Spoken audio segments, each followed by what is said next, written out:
Bonjour à tout le monde, ici Jean-Claude Selly, guérisseur, magnétiseur en Suisse. Aujourd'hui, vendredi 13 janvier 2023, nous allons voir sous quelles énergies nous sommes et quel est l'ange qui peut nous apporter de belles choses. Mais tout d'abord, êtes-vous bien abonné à ma chaîne YouTube car cela me permet réellement d'avancer.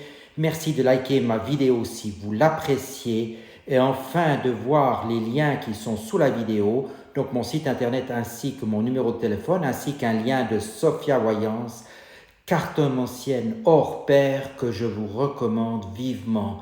Vous aurez aussi un lien des films Jupiter, des films sur le paranormal, la nature, l'ésotérisme, et avec le code Colorado65, vous verrez et vous obtiendrez un rabais de 10%.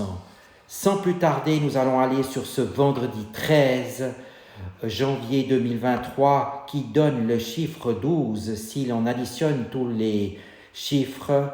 Et le chiffre 12 est un chiffre magique, un chiffre d'accomplissement, de réalisation qui donne aussi au niveau du tarot le pendu. Voilà, maintenant j'ai tiré une carte pour l'énergie de ce jour. Vous voyez, vous avez l'énergie de la montagne. Et l'énergie de la montagne vous donne une certaine clarté. Donc la clarté, il y a un certain avantage à considérer les choses d'un point de vue plus élevé. Dans le cas contraire, vous êtes trop près pour les voir clairement. Considérez les choses dans leur ensemble. Accordez-vous trop d'importance à certains détails. Les lieux élevés ont toujours été les lieux faisant référence au sacré et à la clarté. Si les montagnes sont souvent inaccessibles, ce sont des endroits empreints d'une profonde beauté où résident donc les dieux, où les royaumes célestes ont vu jour. Pour les dieux grecs, il s'agissait du mont Olympe, pour les Vulcains de l'Etna, pour les Turcs du mont Ida, pour Cybèle du Mauna Kea, pour Pelée du pic Blanca où habite l'homme de l'aube, des Navarros, du mont Kilimanjaro pour le dieu Shankaruva, tandis que le mont Meru est le reflet direct et le centre de toute la création. Les montagnes sacrées existent en tant qu'énergie qui fournissent tout ce dont les humains peuvent avoir besoin. Par exemple, le mont Taranaki en Nouvelle-Zélande ou le mont Kailash au Tibet sont tous deux considérés comme la source de 4 rivières qui bénissent chaque personne, plante et animal. Le mont Kailash est sacré par les Jains, les bouddhistes, les hindous et les beuns, et n'a jamais été escaladé car c'est un lieu de pèlerinage. On a souvent construit des temples et autres lieux religieux, y compris des ermitages au sein des chaînes de montagnes. L'environnement y est vraiment d'une pureté totale. Et en quel moment de contemplation nous sont offerts en ces endroits. S'échapper des foules pour chercher le silence et aller là où peu de personnes se rendent nous permet d'adopter une perspective plus élevée. Les montagnes nous rappellent que nous pouvons regarder les détails du monde de manière plus pure et d'un point de vue plus élevé. Au cœur des montagnes, nos problèmes semblent minuscules et insignifiants. Il est donc essentiel de prendre régulièrement le temps de s'éloigner d'une abondance d'opinions diverses pour essayer de gagner en simplicité et en clarté. Et donc les montagnes sont vraiment reliées à l'ancrage, au niveau terre, même si elles se situent à des niveaux très souvent élevés. Donc je vous remontre ces magnifiques montagnes pour vous y relier. Ce sont les énergies de ce jour. Et en plus, nous allons parler d'un ange du jour qui est l'ange Nitaël, qui est sous le chiffre 12. Cet ange donne l'aide divine pour vivre longtemps et en bonne santé. Cet effet est intériorisé et apporte un bon fonctionnement du corps. Cette aide divine se déploie en aura autour du protégé et lui confie ou confère un pouvoir dans son activité bienveillante. C'est le pouvoir de la grâce de Dieu et du roi Salomon, ange vénusien. Il accorde la beauté, la bonté et l'abondance de biens sur tous les plans. Donc voilà de la chance pour ce vendredi 13. Le protégé séduit en inspirant une légitime confiance. La protection providentielle de l'ange s'étend à l'entourage et aux générations qui succèdent. L'ange installe en son protégé l'impermanence des choses de la vie, de ne pas s'identifier avec la gloire dont il n'est que l'instrument. Il convient de n'être qu'un acteur d'une œuvre écrite par Dieu, son ouvrier bâtisseur. Il supportera d'être tantôt riche, tantôt pauvre. Sa seule soif devant être de façon primordiale celle de la spiritualité, et que tout le reste est offert par surcroît. Nitaël, Dieu, roi des cieux, appartient à la hiérarchie angélique des principautés Elohim, dont l'archange recteur est Aniel. Son énergie planétaire est Vénus, sa séphira Netsa, sa couleur le jaune, son encens le santal et sa pierre le rubis. Il gouverne le chakra solaire. Donc vous allez rayonner aujourd'hui. Il est favorable à la littérature, à l'humilité, la joie de vivre et la convivialité. Il aide à maîtriser les émotions et protège des accidents. Il est joie, lumière de la foi. Selon la tradition, il sert pour obtenir la miséricorde de Dieu et vivre longtemps. Cet ange domine sur les grands du monde. La personne née sous son influence deviendra célèbre par ses écrits ou son éloquence et aura grande réputation parmi les savants. Nitaël, joie, amour et lumière, nous fait pénétrer dans le royaume de Dieu en nous permettant d'accomplir notre œuvre, en faisant partie de la conscience du tout. Il nous aide à accéder au sommet de nous-mêmes et à nous révéler dans la lumière.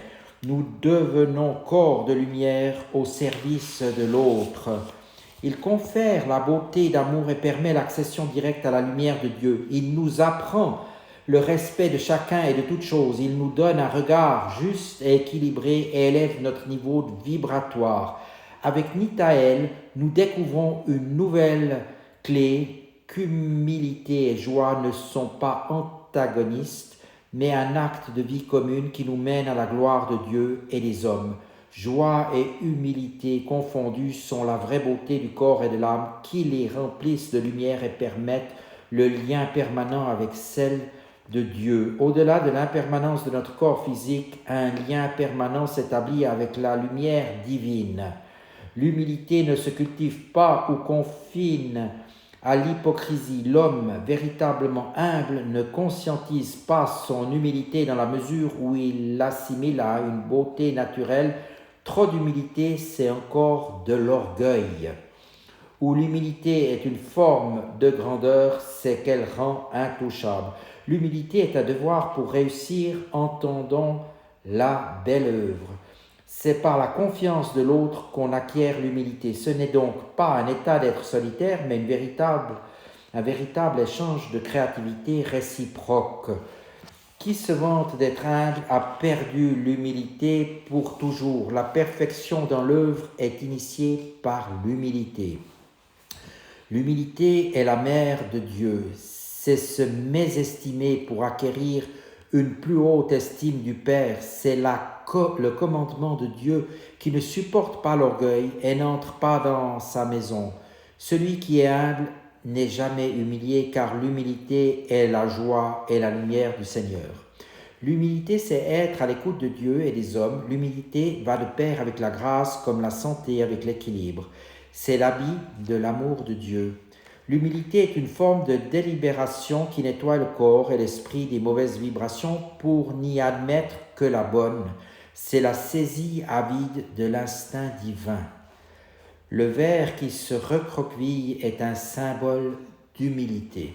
Il n'est de joie véritable que celle qui nous vient de Dieu en droite ligne, cette joie tendre et lumineuse que nous inspire la candeur et l'innocence d'un enfant qu'aucune beauté ou grâce ne peut égaler, est celle-là même. L'enfant, comme l'écrivain, est un rêveur conscient. Il imagine et l'imagination nécessite l'humilité, amour et joie. Être généreux n'est pas suffisant, il faut l'être avec la lumière, la joie, la foi et l'humilité. L'humilité d'un esprit renonce à l'honneur pour satisfaire son maître invisible. De la joie pure jaillit toute création par la joie, elle est soutenue vers la joie, elle se dirige et à la joie, elle retourne. La joie éternelle, c'est l'énergie créative. La beauté, c'est la joie qui demeure. La joie est la voie qui ouvre sur l'infini. Le désir nous conduit au chagrin. La joie a toutes les formes d'acceptation. Une joie partagée s'augmente. La joie est une espérance permanente, pas l'effet d'un instant. Qu'il pleure en faisant les semailles moissonnera dans la joie. Le silence est une joie pour l'humilité. La joie est le sang de Dieu. Il a toujours de la joie dans l'œuvre qui délivre de la servitude. La joie est une entreprise de rénovation, c'est la joie constante de l'être qui le conduit à l'allégresse et à la quasi-sainteté, la jubilation de reconnaître dans les choses les plus humbles la manifestation de Dieu, l'enchantement devant la magie de la nature, l'exaltation devant toute la magnificence de toute la création. Celui qui chante dans la joie crée une mélodie savoureuse à l'oreille du Seigneur. Trouver la joie dans la joie de l'autre, c'est rencontrer la joie de Dieu. La joie est le tribut de la faim comme partie essentielle. Voyez comme un bon repas nous rend joyeux. Si l'on ne peut rompre le pain de la joie, alors contentons-nous des miettes. La joie se porte dans l'âme en dépit de l'adversité. Peu importe ton œuvre, si elle extrait ta joie. La joie est l'œuvre d'un conquérant, non pas comme un but, mais comme un devoir. La joie est la vraie possession divine, les autres sont aléatoires. La joie vous auréole de lumière. Il faut vaincre sa douleur dans la solitude et partager sa joie avec les autres. C'est cette foi qu'ôte la maladie. Dites-vous le bien, c'est vrai. La joie, c'est l'errance du fou de Dieu et son plaisir dans la mort. La joie est l'essence du changement. Elle procède d'une conscience pure et nette. La joie est jumelle. Nitaël, c'est la lumière infinie, c'est la vie dont l'activité est dans la lutte et c'est la créature en face de son créateur. C'est le feu de l'intelligence, l'eau, idée de la forme et le sang de l'énergie, c'est le sceau de Salomon. Il en est deuxième triade amour, volonté et mouvement. Vie, verbe et lumière, vie, sainteté et éternité dans l'évangile de Saint Jean.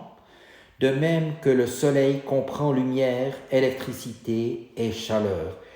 Il est l'ange spirituel de la création comme le signe matériel de la circonférence, trois mondes dans la nature, le naturel, le spirituel et le divin.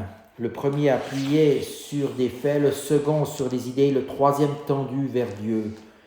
Nitaël, à l'instar de son ange recteur Anaël, aime se manifester sous la forme d'un enfant.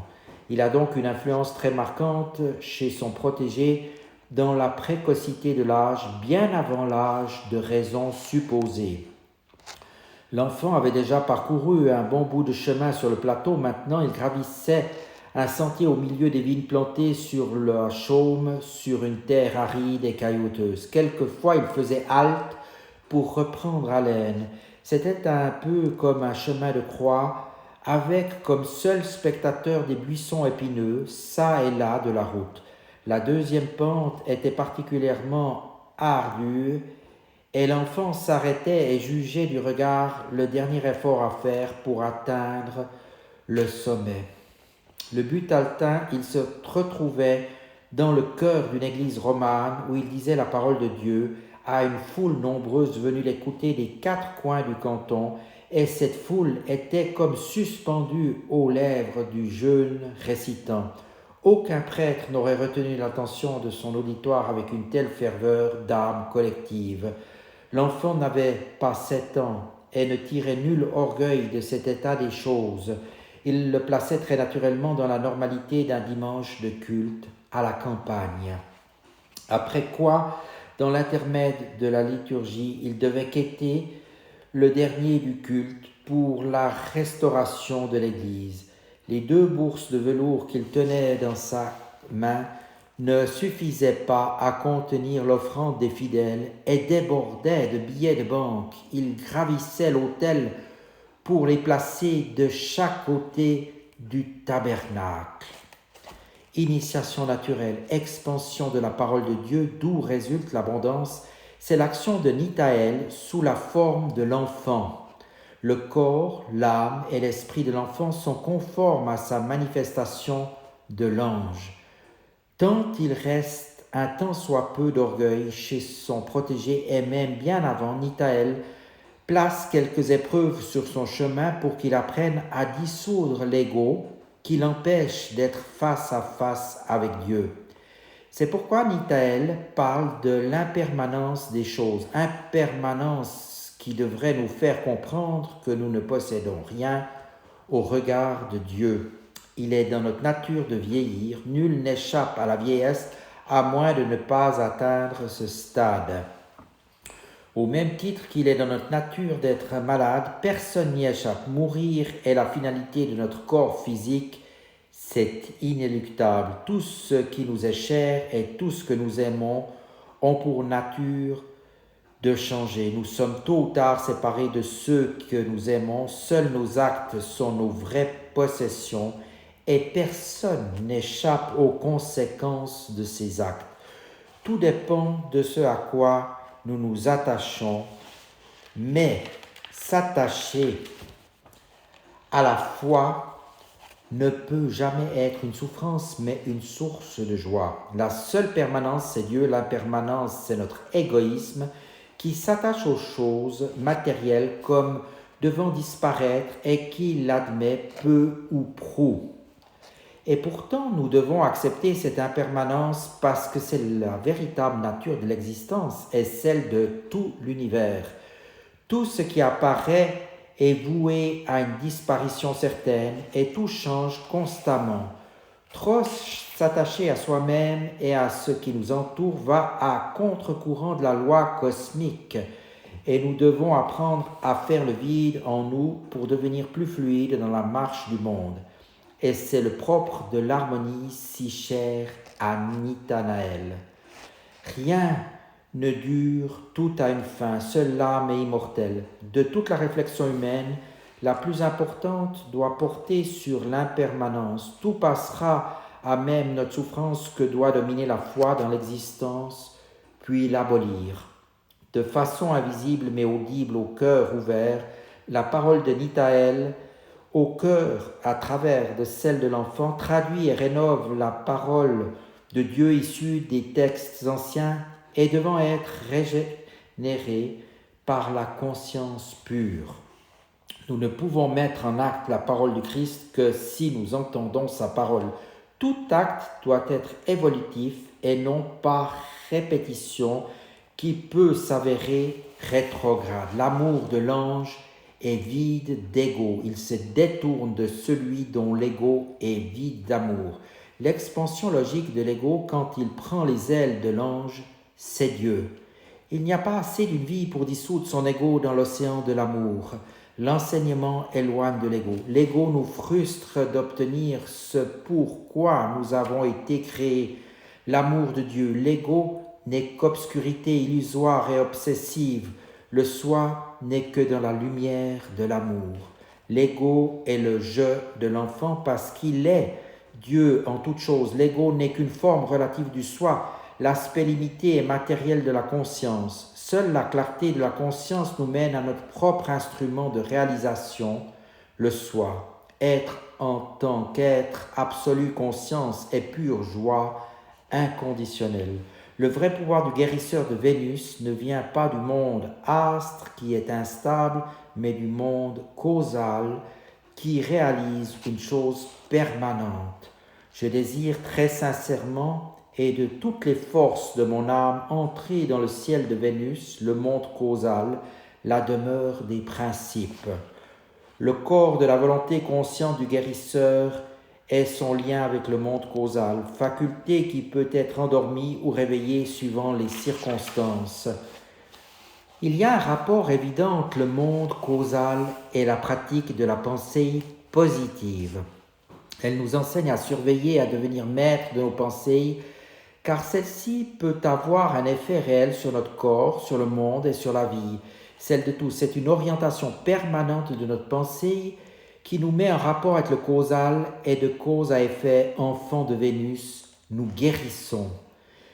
Il nous faut conformer sa volonté particulière à la volonté universelle, c'est-à-dire la providence. L'homme et l'univers ne font qu'un, et le lien est le concept d'énergie, énergie vivante et intelligente, source de toute vie qui nous anime et qui nous soutient par la grâce de Dieu. La connexion avec la réalité du monde cause, en plus de l'exercice de la pensée positive, devient possible grâce au vide intérieur, la vacuité mentale et l'âme pleinement absorbée par l'énergie d'amour active. Fermez les yeux, enfants de Vénus, et visionnez la belle lumière turquoise entourée d'émeraude et de violet. C'est la couleur du monde causal. Nitaël, c'est Vénus tout entière régissant les signes de la Balance et du Taureau dans la sphère de Jupiter. C'est la beauté qui s'habille de grâce avec une force plastique indéniable. La Balance est le 7e signe du zodiaque. Il appartient à la triplicité d'air. Elle détermine la vie affective du moi conscient. C'est la prise de conscience de la dualité humaine entre le monde matériel et spirituel. Sur le tempérament du personnage, nous avons affaire à un type sanguin, air chaud et humide. Il est doté d'un jugement impartial et équitable pour rétablir l'ordre et assurer l'harmonie autour de lui. Il aime l'activité sociale et faire la démonstration de ses talents artistiques certains. Dans ce domaine, il met en évidence la subtilité de son inspiration à laquelle il s'additionne une imagination fertile. Le Taureau, 2e signe de Vénus, apporte à son signe complémentaire une grande stabilité et un bon ancrage sur la terre-mère. Nitaël, c'est Vénus chez son père Jupiter. C'est la beauté de la filiation qui trouve protection et grâce dans la maison paternelle. Heureux mariage de la domination qui s'active dans le principe féminin. Qui habite la maison de son père est le messager plénipotentiaire de sa grâce divine. C'est pourquoi Nitaël est appelé roi des cieux. L'étoile de Vénus dans son corps physique et dans son corps astral est le reflet de la porte du monde causal, source de vie et d'inspiration de tous les grands initiés. Tout ce qu'un être humain peut faire en esprit, l'être causal le fait en réalité. L'intelligence humaine la plus puissante et la plus imaginative permet d'embrasser un champ très étendu d'idées, de passer par exemple mentalement de planète en planète et d'évoluer pareil à une comète entre les galaxies pour se perdre dans leur infinie poussière d'étoiles. Les âmes du monde causal se reconnaissent respectivement pour des parcelles individualisées de l'esprit. Le causal perçoit toute différence entre le corps et les pensées comme de simples idées. De même qu'un homme qui ferme les yeux peut visualiser une lumière blanche ou une nébuleuse bleue, ainsi le causal, par la pensée, il seulement reçoit des impressions visuelles, auditives, gustatives, olfactives ou tactiles absolument réelles. Il crée toutes sortes de choses et la dissout par la puissance de son esprit cosmique. Nous allons maintenant faire une prière à Nitaël. Seigneur Nitaël, Elohim, roi des cieux, prince de Vénus, lumière resplendissante du désir, soleil de ma joie confondu avec ma foi, que la magnificence de ton amour me bouleverse afin de faire œuvre de guérison dans la conscience de tout. Guide-moi pour m'amener au sommet de ma capacité. Fais-moi pénétrer dans ton corps de lumière pour le service de mon prochain. Que ta beauté et ta lumière me transforment et ceux qui feront appel à moi. Donne-moi la justesse et l'équilibre au sein de ta joie cosmique, la stabilité d'une joie profonde dans la permanence d'une connexion avec toi, Seigneur de la plus haute vibration, et fais que je reste en accord avec la justice divine, en dissolvant les jugements nourris par mon ego.